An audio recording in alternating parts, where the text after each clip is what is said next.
Department stores offered a dream world of material luxury, promoting shopping as an experience to savor. And stores became the cathedrals for a new faith on the march. But there was one country in which shopping and consumerism would become a way of life.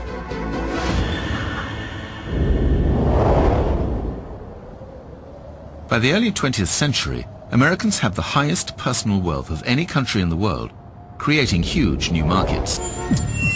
Enterprising business people realized that they could make their fortunes by manufacturing luxury items at prices the American working classes could afford.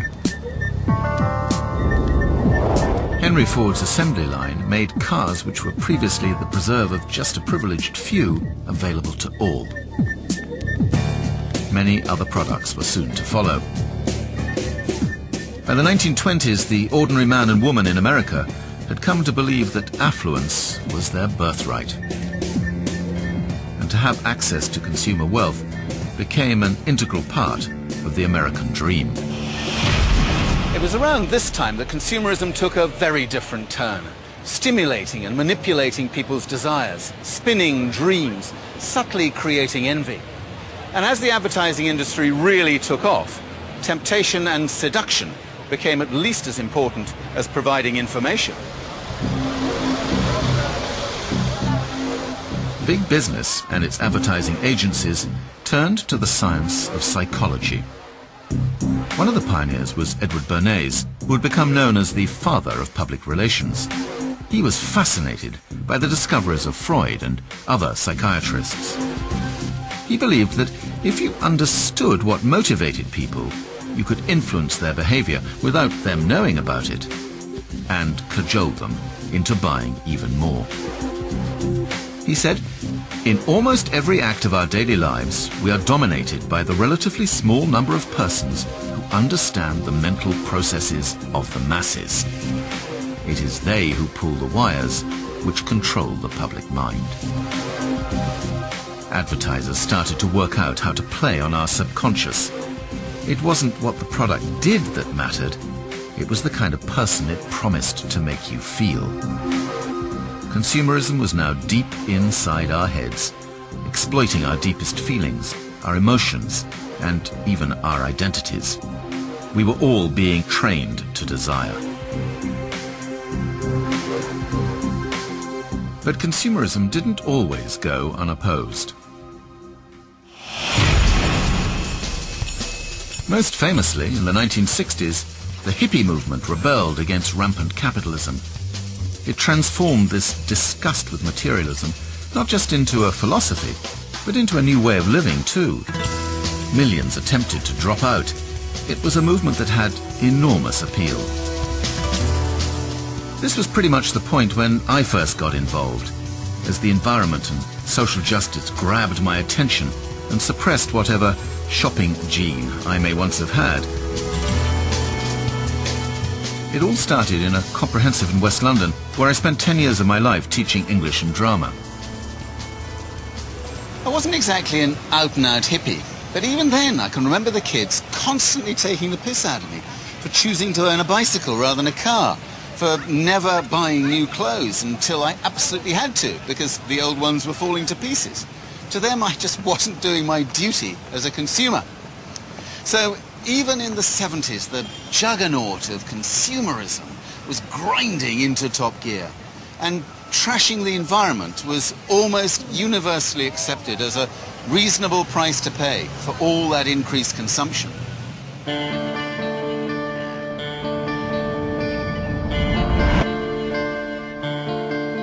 However, by the end of the 1970s, the environmentalist message was beginning to be taken seriously. Organizations like Greenpeace and Friends of the Earth, of which I was then the director, captured the headlines.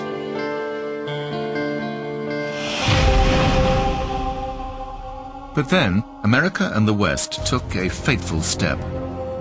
A new breed of politicians dismissed environmental warnings and ushered in an age of even more rampant materialism. Hippies were now replaced by yuppies, and a new philosophy ruled: greed is good. Throughout the 80s, we were all encouraged to measure our success by how much we earned and how much we bought. And today's successors to Thatcher and Reagan have done little to set aside the toxic legacy of such triumphalist individualism.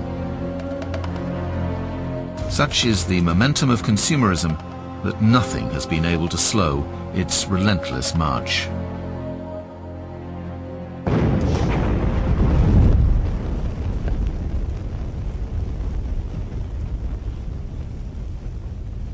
After 9/11, with America shaken to its core, President Bush told the nation to demonstrate they were unbowed by this assault on the American way of life by going shopping. We cannot let the terrorists achieve the objective of frightening our nation to the point where we don't conduct business, where people don't shop. You can see what the president meant. Behaving normally was the best response. And normality in today's economy means being out there shopping. Nothing, not even international terrorism, would be allowed to stand between the people and their pursuit of the great American dream.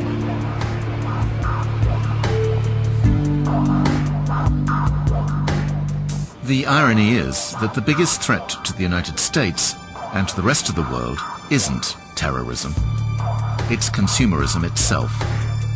We've unleashed so powerful a force that our politicians simply don't know how to get this particular genie back into its bottle.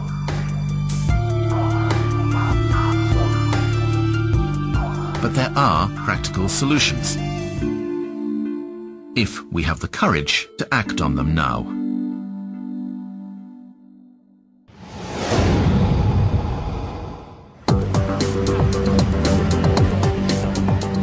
It is now almost 250 years since the philosopher Adam Smith told us that the pursuit of wealth was not just good for the individual, but good for society too.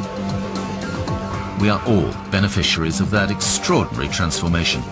Today we are all spoiled for choice, as long as you can afford it. And globalization means that the hamburger you buy in China will taste the same as the one you buy in the United States. Consumerism has become the global language that everyone understands.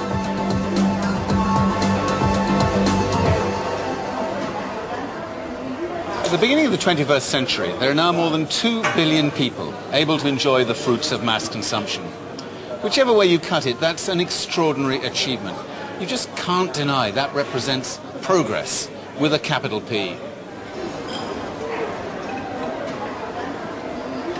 But at long last, we're beginning to realize just how high a price we're having to pay for this.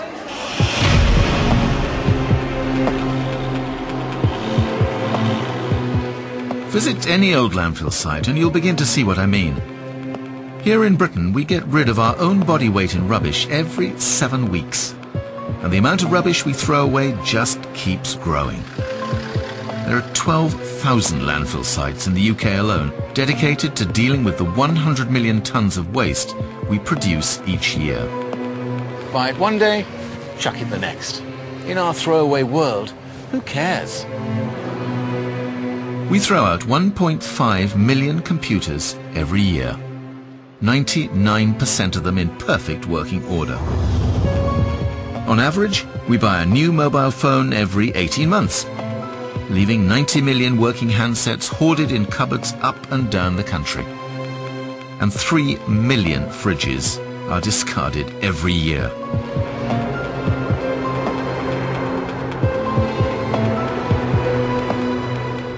Every year we buy more products, more things we think we need, using more energy, creating more waste. It's this seemingly inexorable process which is now threatening life on Earth.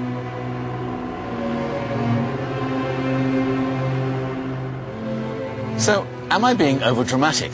Well, just look at the evidence. What were once the dodgy projections of so-called extremists like myself on waste, energy, water and so on are now the hard-edged scientific data of government research departments.